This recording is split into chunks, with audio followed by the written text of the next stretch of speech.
Praise the Lord. आजचे पवित्र वचन.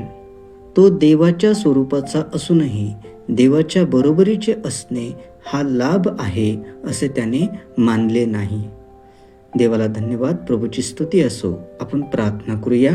हे माझ्या पवित्र दयाळू परमेश्वर पित्या, तुला मान सन्मान व गौरव आत्ता आणि सदा सर्वदा असो. खरोखर प्रभूजी, प्रभू येशू सर्व समर्थ असूनही लीन व नम्र राहिला. पण आमच्या या क्षणभंगूर जीवनात आमचा पैसा, पद, नोकरी, बुद्धिमत्ता, सामाजिक प्रतिष्ठा या अशाश्वत गोष्टींची आम्ही प्रौढी मिरवतो. हे दयाघना प्रभू येशूचे खरे अनुयायी होण्यासाठी माझ्यातील सर्व मीपणा व अहंकार नाहीसा करून प्रभू येशूची विनम्रता माझ्या अंतःकरणात रुजव. ही प्रार्थना तुझा पुत्र आमचा प्रभू येशू ख्रिस्त याच्या नावे केली म्हणून तू ऐक. आमेन.